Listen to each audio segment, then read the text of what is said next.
சிறகடிக்க ஆசை சீரியல்ல டுடே எபிசோடில் நம்ம விஜயா இருந்துட்டு வீட்டில் நடக்கிற எல்லா பிரச்சனைக்கும் காரணம் இவ மட்டும்தான். அன்னைக்கே அந்த சாமியார் பொம்பளை சொல்லிட்டு தானே போனாங்க, இவ இந்த வீட்டில் இருக்கிற வரைக்கும் நமக்கு யாருக்குமே எந்த ஒரு நிம்மதியுமே கிடையாது, அதனால் இவ இந்த வீட்டை விட்டு வெளியே போனோம் அப்படின்ற மாதிரி சொல்லிக்கிட்டு இருக்காங்க. என்னம்மா நானும் பார்த்துக்கிட்டே இருக்கேன், எதுக்கு எடுத்தாலையும் சாமியார் பொம்பளை சொன்னாங்க சாமியார் பொம்பளை சொன்னாங்கன்னு சொல்லிட்டு இவளை வீட்டை விட்டு வெளியே போக சொல்லிக்கிட்டு இருக்கீங்க, நீங்கள் பேசுறது கொஞ்சமாவது நியாயமாக இருக்கா அப்படின்னு சொல்லிட்டு முத்து வந்து பயங்கரமாக சத்தம் போடுறாரு. ரவியே இருந்துட்டு இந்த முட்டாள் போய் மாட்டிக்கின பின்னாடி அண்ணி தான் கிரேட்டாக அவங்க மூலியை யூஸ் பண்ணி அந்த ரோகிணி கிட்ட இருந்து நம்ம மனோஜை காப்பாற்றி கூட்டிகிட்டு வந்திருக்காங்க. எவ்வளோ பெரிய மாஸ்டர் பிளான் போட்டு அவங்கள கூட்டிகிட்டு வந்திருக்காங்க. இல்லாட்டி இந்த அடி முட்டாள் போய் ஜெயிலில் தான் உட்காந்துக்கிட்டு இருப்பான் அப்படின்னு சொல்லிட்டு நம்ம முத்து ரவியும் விஜய் கிட்ட வந்து சொல்லிக்கிட்டு இருக்காங்க. அதுக்கும் காரணம் இவ தான். இவளோட கெட்ட நேரம் தான் என் பிள்ளைய இப்படியெல்லாம் சித்திரவதை பண்ணிக்கிட்டு இருக்கு. நீங்களாம் மட்டும் புருஷ மண்ணாட்டியோட சந்தோஷமா இருக்கீங்க, ஆனால் நான் மட்டும் என் புருஷனை எழுந்துட்டு விதவையா நிற்கணுமா? இது என்ன இது? நான் சொல்றத யாருமே கேட்க மாட்டேன்றீங்கள அப்படின்னு சொல்லிட்டு விஜயா அங்கேருந்து கிளம்பிடுறாங்க. மீனாவும் ரொம்பவே ஃபீல் பண்ணி அழுந்துக்கிட்டு இருக்காங்க. முத்து இருந்துட்டு இவங்க சொல்கிற எதையும் நீ பெருசாக எடுத்துக்காத மீனான்ற மாதிரி சொல்லிக்கிட்டு இருக்காங்க. ஆனால் மீனாவால் தாங்கிக்கவே முடியல. ரொம்பவே ஃபீல் பண்ணி அழுந்துக்கிட்டு ரூம்க்கு போயிடுறாங்க. முத்து தான் வந்து மீனாவை சமாதானம் பண்ணுறாரு. அதுக்கு அடுத்து தான் இந்த பக்கம் நம்ம மீனா இருந்துட்டு ஸ்ருதியோட ரெஸ்டாரண்ட்டுக்கு வராங்க. வாங்க மீனா அப்படின்ற மாதிரி சொல்லிக்கிட்டு இருக்காங்க.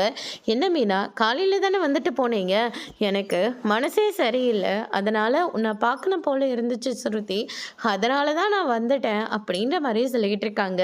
என்னாச்சு அண்ணி அப்படின்னு சொல்லிட்டு ரவி வந்து கேட்கவும் வீட்டில் அத்தை பேசுறத எதையும் என்னால் ஏற்றுக்கவே முடியல. எனக்கு ஒன்று இருந்திருந்தா கூட நான் கண்டிருக்க மாட்டேன், ஆனால் மாமாவுக்கு ஒன்றுன உடனே என்னால் ஏற்றுக்கவே முடியல, ரொம்பவே கஷ்டமாக இருக்குது அப்படின்ற மாதிரி சொல்லிக்கிட்டு இருக்காங்க.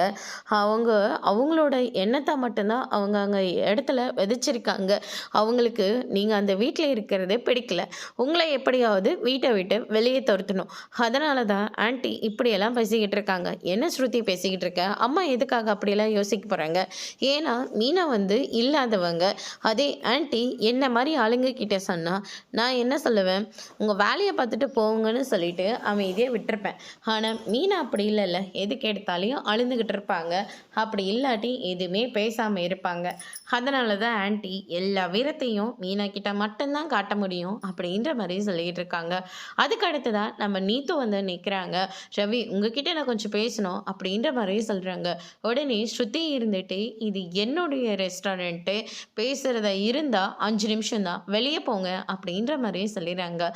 அதுக்கு அடுத்ததாக வந்து பார்த்திங்கன்னா நம்ம ரவி இருந்துட்டு நீத்துவை தனியாக கூட்டிகிட்டு போகிறாங்க. என்ன விஷயம் அப்படின்னு சொல்லிட்டு கேட்கவும், உங்களுக்கும் என் கம்பெனிக்கும் நம்ம 2 பேரும் ஷேரிங்கில் இருந்தோம், அதுக்கான அமௌண்ட்டு தான் நான் எடுத்துகிட்டு வந்திருக்கேன், அதனால் இந்த அமௌண்ட் உங்களுக்கு தான் அப்படின்னு சொல்லிட்டு கையில் வந்து கொடுக்குறாங்க.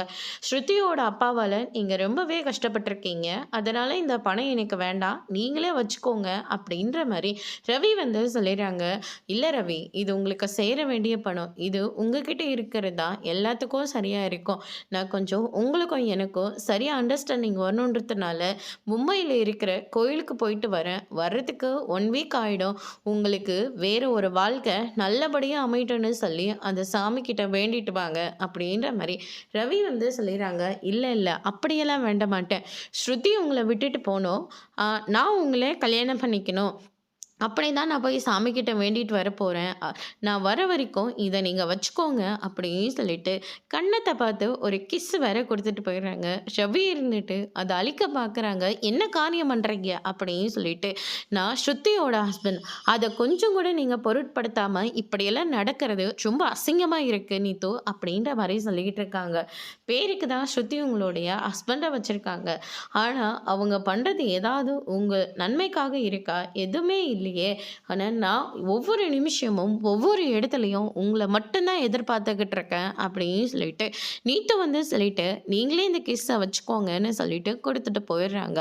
அதுக்கு அடுத்ததா, "பேசி முடிச்சுட்டீங்களா?" அப்படின்னு சொல்லிட்டு நம்ம ஸ்ருதி வந்து கேட்ட உடனே, நீத்து இருந்துட்டு, "நான் குடுக்க வேண்டியத குடுத்துட்டேன். அவர் தான் திரும்பி குடுக்க வேண்டியதா இருக்கு. கொஞ்சம் பார்த்து பேசிட்டு எனக்கு குடுக்க சொல்லுங்க." அப்படின்ற மாரியே சொல்லிறாங்க. அதுக்கு அடுத்து தான் நம்ம ரவி வராங்க.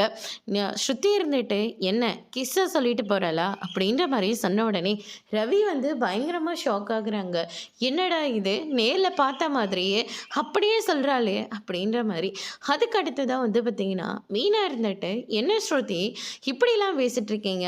"ஆமா மீனா, இதுவத்தான் இருக்கும். எனக்கு நல்லாவே தெரியும் மீனா." அப்படின்ற மாரி சொல்லிறாங்க.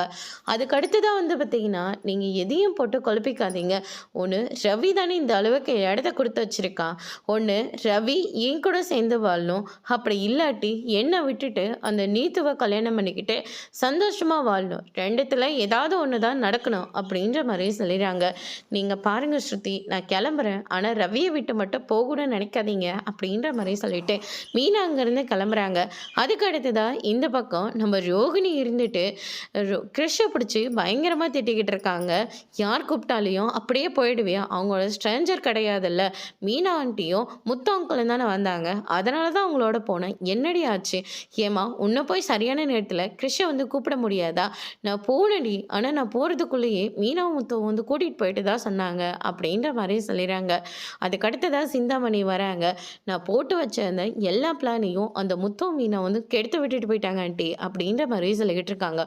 "உனக்கு மட்டும் இல்ல, அந்த மீனா எனக்கும் எதிரியா தான் வந்து நிக்கிறா. அதனால எப்படியாவது அவள இந்த வீட்ட விட்டு நம்ம துரத்தியே ஆகணும்னு சொல்லிட்டு, அதுக்கு ஒரு பிளான போட்டுக்கிட்டு இருக்காங்க. அதுக்கு அடுத்ததா வந்து பார்த்தீங்கன்னா, ஏதாவது ஒண்ணு பண்ணி அவள அந்த வீட்ட விட்டு விரட்டி விட்டுருங்க ஆன்ட்டி." அப்படின்ற மாரி சொல்லிக்கிட்டு இருக்காங்க.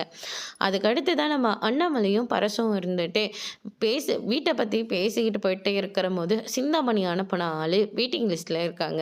அவங்க 2 பேரும் பேசிட்டு வந்துட்டு இருக்கிறம்போது, அண்ணாமலைய அப்படியே இடிச்சு விட்டு போயிடுறாங்க. பரசு ரொம்பவே பதறி போறாரு. அதுக்கு அடுத்ததா அக்கம் பக்கத்துல இருக்கிறவங்க எல்லாருமே ஓடி வந்து ஹெல்ப் பண்றாங்க. ஹாஸ்பிட்டல்லயும் அட்மிட் பண்ணிடுறாங்க. மனோஜும், விஜயாவும் வராங்க. அதுக்கு அடுத்ததா ரவியும், ஸ்ருதியும் வராங்க. அதுக்கு அடுத்ததா முத்துவும், மீனாவும் வராங்க. அவங்கள வந்த உடனே பார்த்தீங்கன்னா, அப்பாவுக்கு என்னாச்சோ, ஏதாச்சோன்னு சொல்லிட்டு ரொம்பவே பதறி போறாங்க. டாக்டர் வந்து கையிலயும் கொஞ்சம் தலையிலயும், கை கால்லயும் தரவண்டிருக்கிறதுனால அவர் கொஞ்சம் அதிர்ச்சி ஆனதுனால மயக்கத்திலயும் இருக்காரு. இன்னும் கொஞ்சம் நேரம் கழிச்சு மயக்கம் தெளிஞ்சிரும் அப்படின்ற மாரி சொல்லிக்கிட்டு இருக்காங்க. ஃப்ராக்சர்ன்னு சொல்றீங்களே, ஏதாவது ஆப்ரேஷன் பண்ற மாரி வருமா? அது ஸ்கேன் ரிப்போர்ட் வந்த பின்னாடி தான் சொல்ல முடியும் அப்படின்ற மாரி சொல்லிட்டு போயிடுறாங்க. அந்த பூசாரி அம்மா சொன்ன மாதிரியே என் புருஷனுக்கு இந்த ஒரு நிலைமை வந்துருச்சு. அதுக்கு எல்லாத்துக்கும் காரணம் இந்த தரித்திரம் பிடிச்சவ தான் அப்படின்னு சொல்லிட்டு மீனாவ திட்ட ஆரம்பிக்கிறாங்க. மீனா ரொம்பவே வருத்தப்பட்டுட்டு இருக்காங்க. ஸ்ருதியும், முத்துவும் இருந்துட்டு மீனாவ சமாதானம் பண்றாங்க. ஆனா விஜயா இருந்துட்டு எல்லா பழியும் தூக்கி நம்ம மீனா மேல போடுறாங்க. அதோட இன்னைக்கான எபிசோட் முடிச்சிருக்காங்க. இனி அண்ணாமலைக்கு என்ன ஆகப்போகுதுன்றத வரப்போற எபிசோட்ல பார்க்கலாம். Thank you.